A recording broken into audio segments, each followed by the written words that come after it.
"You're not committed to the team, Nathan," Richard Hayes said, leaning back in his leather chair, his voice dripping with condescension, as if he were doing me a favor by firing me. "I'm Nathan Reed, 29 years old, and I just brought in a $2 million deal, the biggest contract of the year for Drefield Robotics. Now I was being sacked for daring to take an interview on a single vacation day. That spring morning in Raleigh, North Carolina, the management office felt stifling, despite the sunlight streaming through the glass. Richard, in his pricey suit and with a tan from business trips to Miami, looked at me like I was trash. I wanted to yell in his face, slam my fist on his oversized oak desk, and call him the hypocrite he was. But I just said, "I understand," my voice steady though rage burned inside me. He thought I'd beg. He was dead wrong. I'd make Richard and Michael Brooks, the cowardly manager who sold me out, pay dearly, not just clear my name.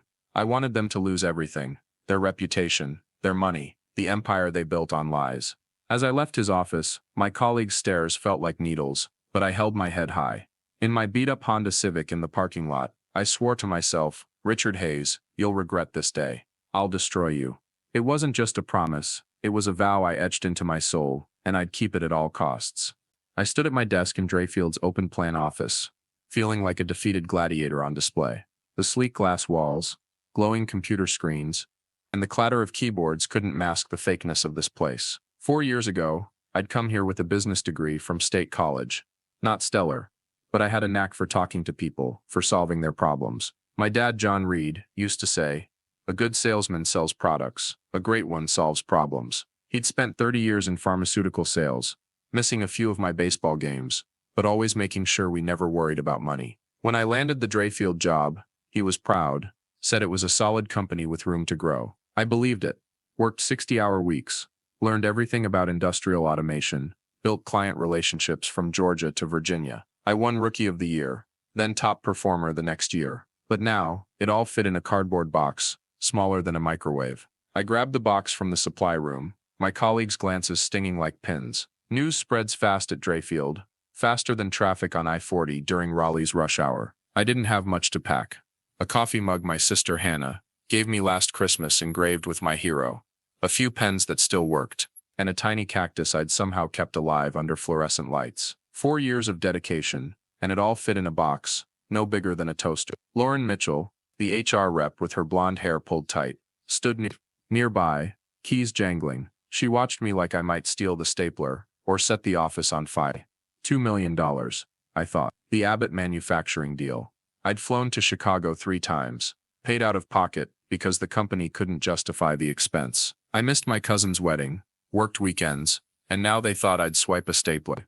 Rage boiled inside me, but I stayed silent, packing the box. As I walked toward the elevator, Michael Brooks poked his head out of his office. Michael, the guy who'd taken credit for half my deals, who'd promised 3 times that your raise is coming, just needs Richard's sign-off. He wouldn't meet my eyes. "Don't forget to turn in your badge at security," he mumbled, then slipped back inside. I gripped the badge, wanting to chuck it at his face. The elevator doors closed, and in the polished metal, I saw my reflection. I didn't look like someone who'd just been fired. I looked like someone who'd shed a heavy burden, though the anger still burned. "Michael, you'll pay too," I thought. In the Drefield parking lot, I sat in my 10-year-old Honda Civic, my parents' college graduation gift, for nearly an hour. The AC hummed, the radio droned local morning news, but I heard nothing. I stared at the Drefield building, where I'd spent 4 years of early mornings and late nights, where I'd believed we're a family, and just hang in there. We'll take care. It was all lies. My phone buzzed. A text from Michael. "Sorry about how things went down. Just following protocol." I turned off the phone, my blood boiling. "Protocol? You call betraying someone who brought in $2 million protocol?" I wanted to drive back, barge into Richard's office, and make him face the truth.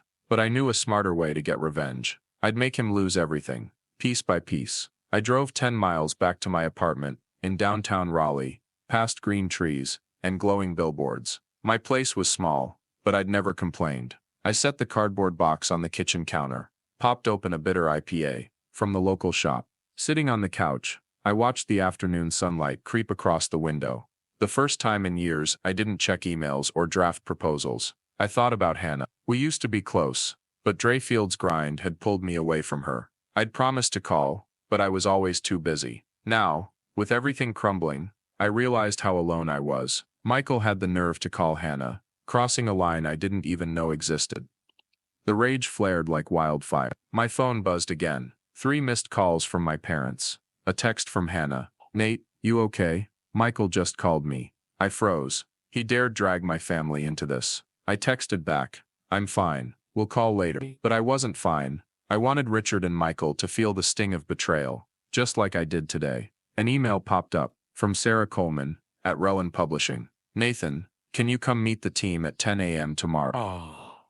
I replied instantly, yes. I called my parents, told them everything. My dad, John Reed, said something I didn't expect.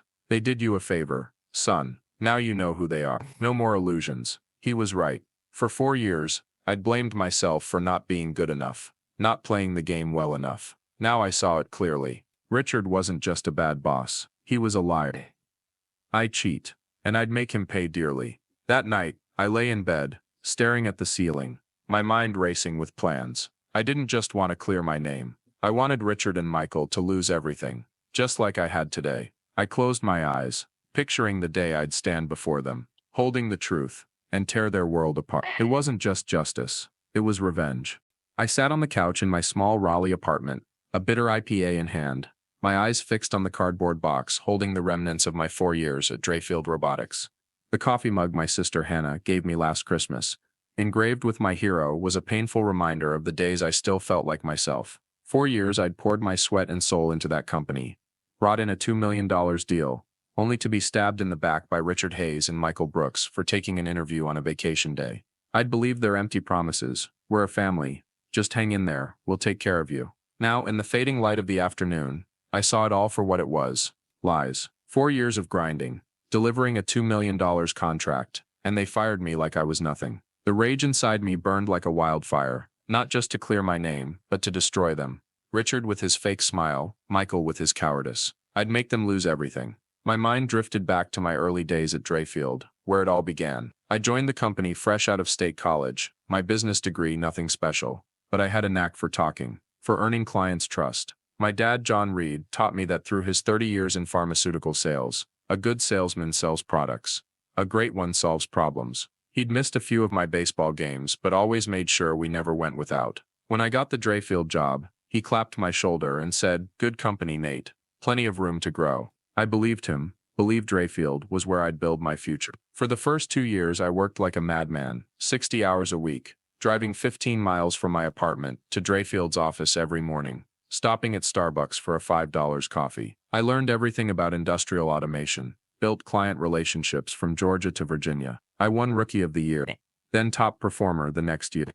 I thought I was on the right track, that hard work would pay off, but then the cracks started showing. I watched Michael get promoted to manager even though my sales were double his. "He's got more management experience," Richard said, that fake smile plastered on his tanned face. I swallowed my frustration and kept working. Then the Westbrook deal, a client I'd spent 6 months cultivating, got credited to Michael. I saw him driving a shiny new company car while I was still in my 10-year-old Honda Civic. Little things piled up, meeting invites that somehow missed my inbox, client info that arrived a day late, comments in meetings like, "You sure that's the right approach for this client, Nate?" Small cuts, day after day, making me wonder if I was playing the game wrong. Last month, I closed the Abbott manufacturing deal, $2 million, the biggest contract of the year. I flew to Chicago 3 times, paid for tickets out of pocket, because the company couldn't justify the expense. I worked weekends, missed my cousin's wedding, but when the contract was signed, Richard took the team out for drinks without me. I found out the next morning, through Instagram, pictures of them laughing with craft beers in hand. I mustered the courage to ask about a raise, my 3rd try that year.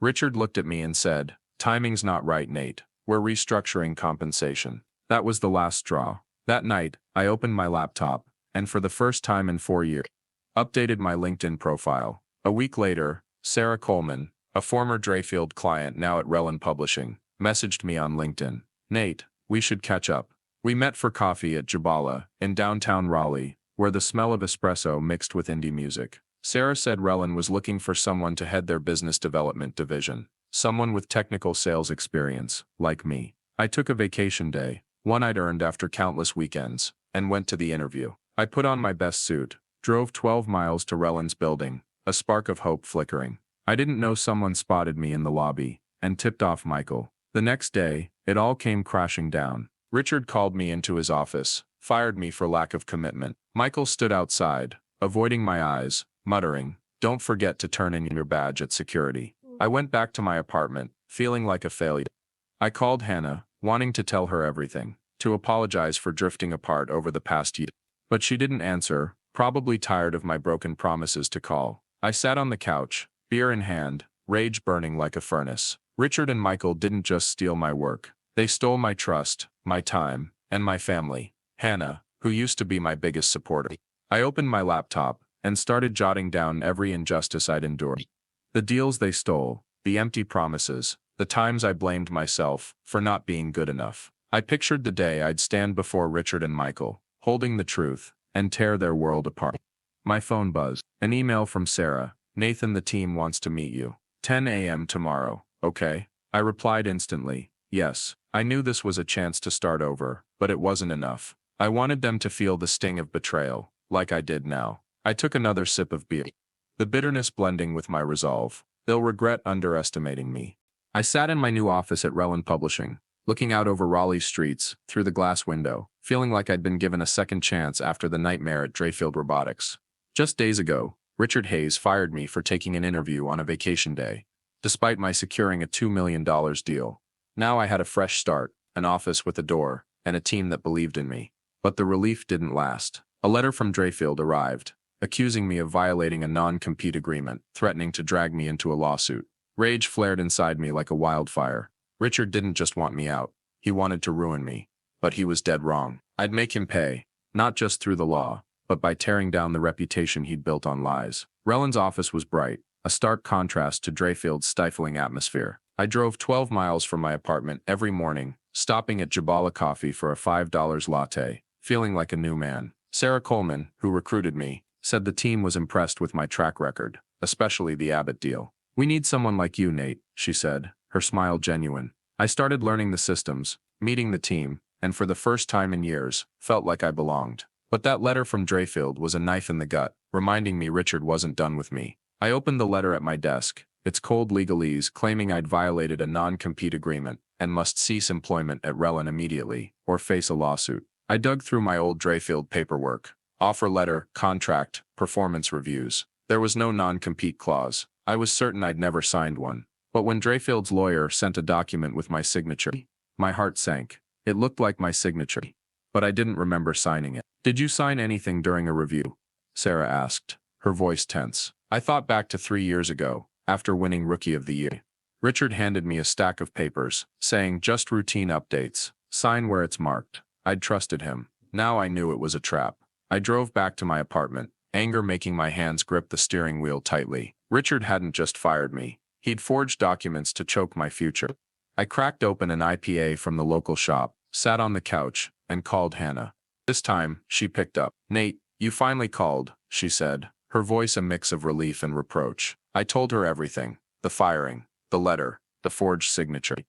Hannah, always blunt, said, "He thinks he can crush you. Nate, you've got to make him pay. No mercy." Her words poured fuel on the fire inside me. I apologized for drifting apart over the past year. Promised work wouldn't come between us again. Hannah laughed. "You'd better keep that promise, Nate."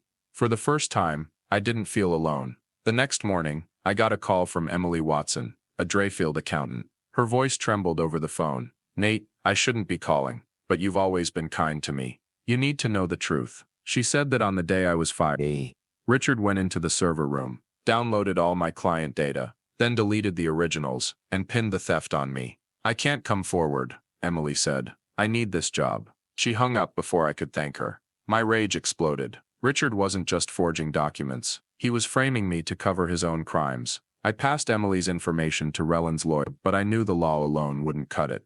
I wanted Richard to feel the pain now. That night, I drove 10 miles to the Raleigh Times, a bustling downtown bar where tech folks hung out. I'd heard Richard would be there, meeting clients. The bar hummed with the smell of craft beer and laughter, but I only saw him. Richard, in a gray suit, schmoozing a group of people. I walked up, my heart pounding. "Richard Hayes," I called out, loud enough to cut through the noise. He turned, his smile freezing. "You're a fraud," I said. loud enough for everyone to hear. You forged my signature, framed me, but the truth's coming out. The bar went quiet, all eyes on us. Richard paled, stammering. You're talking nonsense, Nate. Watch your word. But I saw fear in his eyes. I turned and walked out, satisfaction coursing through me. Richard shouted after me. You'll regret this, Reed. But I wasn't scared. Wasn't scared. I'd lit the fuse, and I wouldn't stop. Back home, I opened my laptop, jotting down every detail. Emily's tip, the lawsuit letter, the forged signature. Hannah texted, You did it, Nate. Don't let him off. I replied, Not done yet. This is just the start.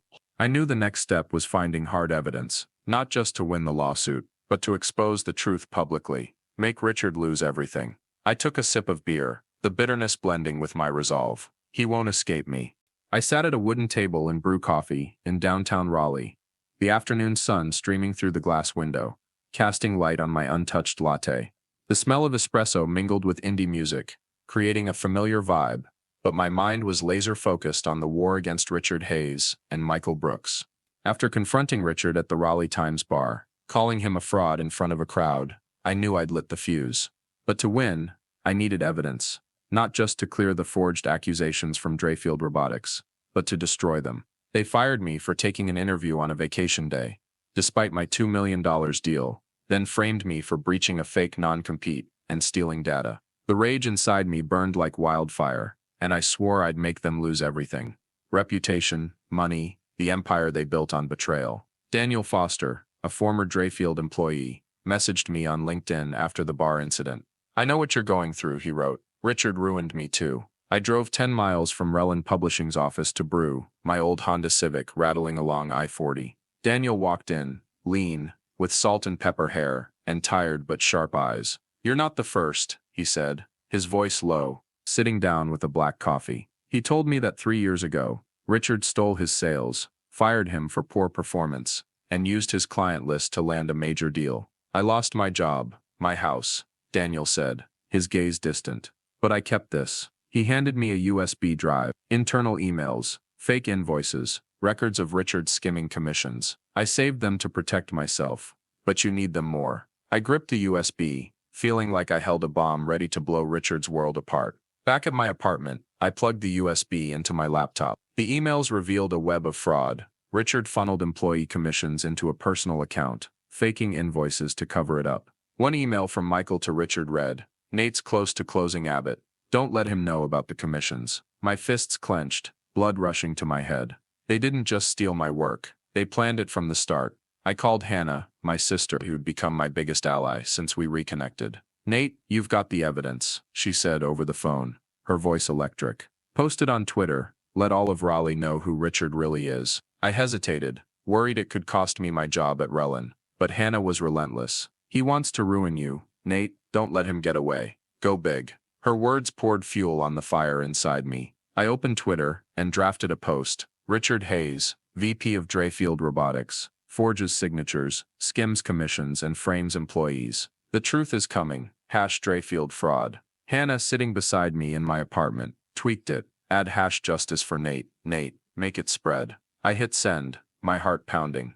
Within an hour, the tweet went viral, retweeted by former colleagues, clients, and Raleigh tech folks. One person wrote, I work at Drefield. Nate's telling the truth. A former client commented, Hayes lied to us about pricing. I cracked open an IPA from the local shop, took a sip, and felt satisfaction wash over me. Twitter was exploding, and I knew Richard was feeling the heat. The next morning, at Relin's office, Sarah Coleman called me in. The office was bright, a far cry from Drefield's suffocating vibe, but Sarah's eyes were serious. Nate, your tweet's causing a storm, she said. HR's worried about a defamation lawsuit, but I'm on your side. The lawyers need to see the evidence. I handed over Daniel's USB, explaining everything. The forged emails, skimmed commissions, client data, framed on me. Sarah nodded. We'll handle it, but you need to be careful. Drefield's fighting back. She was right. A new email from Drefield's lawyer landed, threatening to sue me for damaging their reputation. But I wasn't scared. I'd come too far to back down. That night, Michael Brooks texted, Nate, can we meet? I need to talk. I agreed, not out of pity, but to see how desperate he'd become. We met at a small coffee shop near I-40. the roar of traffic drowning out some of the tension. Michael looked wrecked, eyes sunken, shirt wrinkled.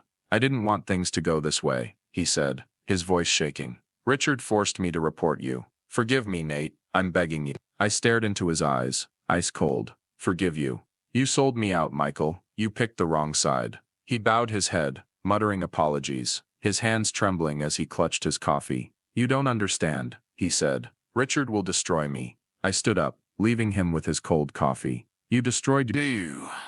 You destroyed yourself," I said, walking out.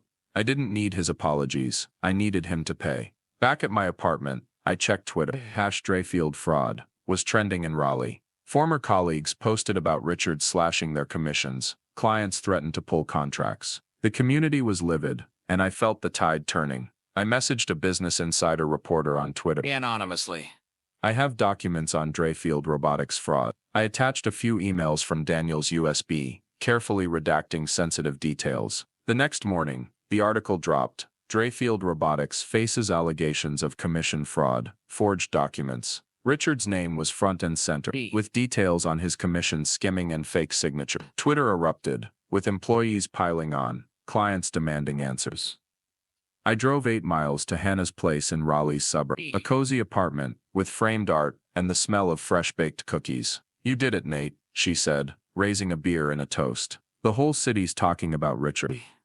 I shook my head. "Not done yet. The SEC's the final blow." I handed Daniel's USB to Rellen's lawyer, instructing them to send it to the Securities and Exchange Commission, SEC. The article and public pressure had Richard rattled. I heard he canceled meetings, locked himself in his office all day. But I wanted him to lose everything, not just his job, but his freedom, his family, everything he valued. I sat in my apartment, the sunset glowing through the window, feeling like a warrior geared for the final battle. Richard and Michael underestimated me, but now they'd see who I was. I took a sip of beer, my resolve razor sharp.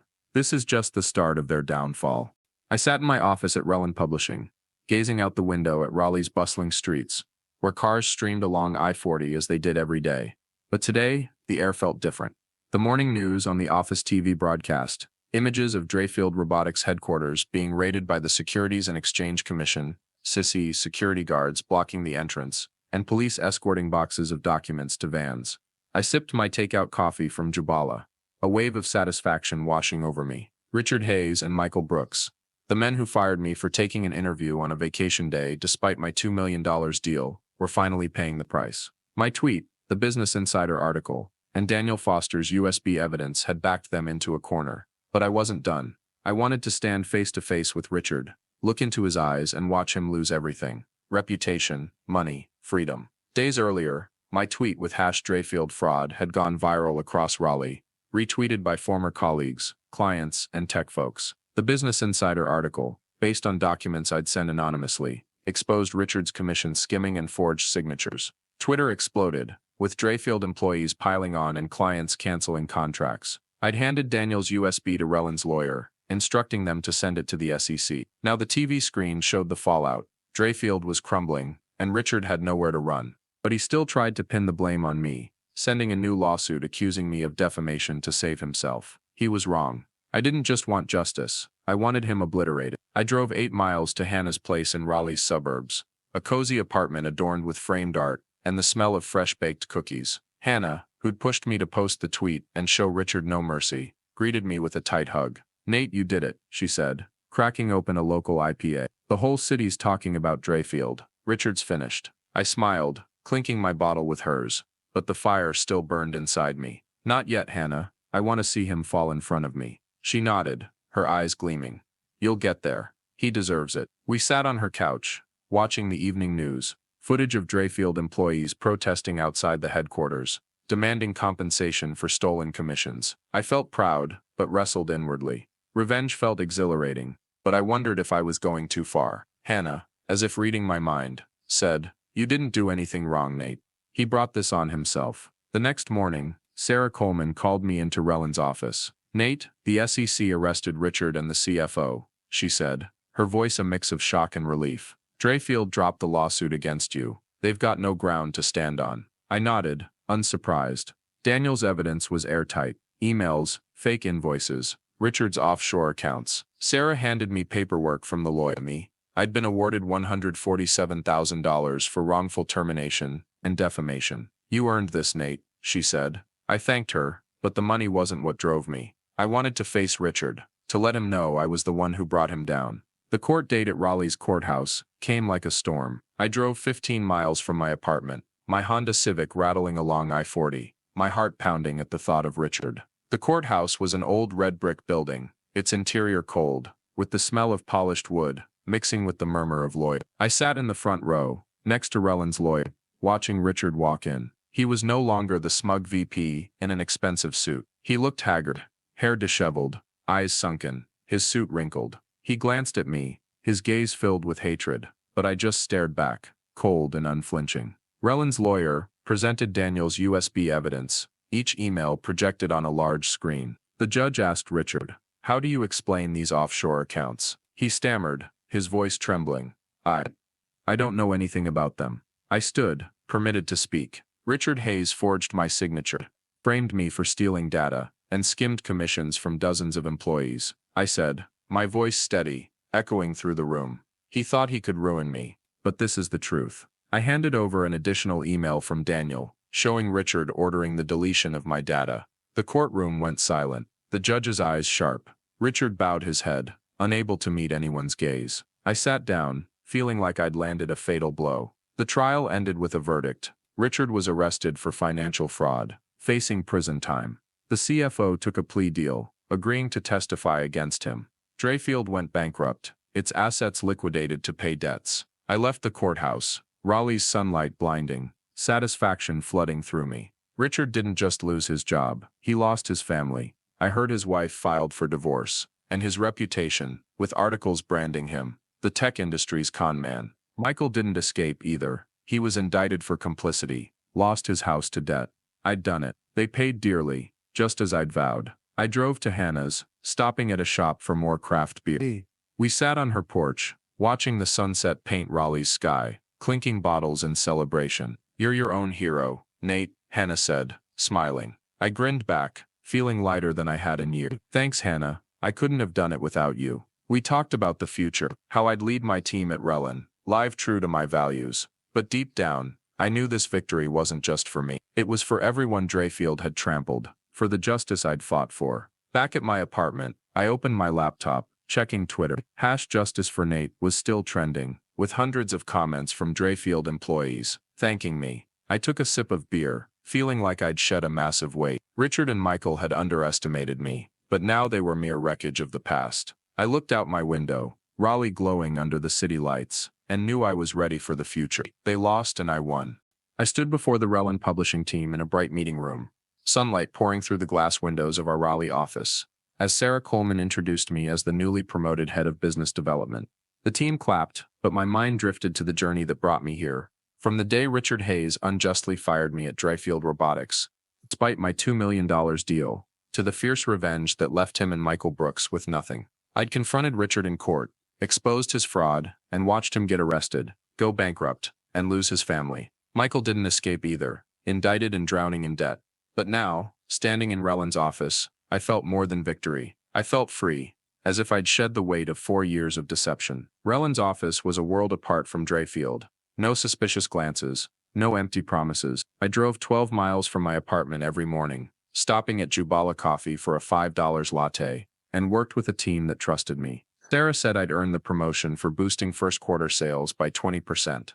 But I knew it wasn't just numbers. It was honesty, a value I'd learned from my parents and Hannah, something Drefield never had. Yet, despite the victory, revenge still haunted me. Every night, I'd check Twitter, rereading the #JusticeForNate hashtag, seeing comments from Drefield employees thanking me. I wondered, was I letting hatred define me? Had I lost sight of my true values? I drove 8 miles to Hannah's place in Raleigh's suburbs, a cozy apartment with framed art and the smell of fresh-baked cookies. Hannah, who'd pushed me to post the #Drefield fraud tweet and show Richard no mercy, greeted me with a hug. "Nate, you're a rock star," she said, cracking open a local IPA.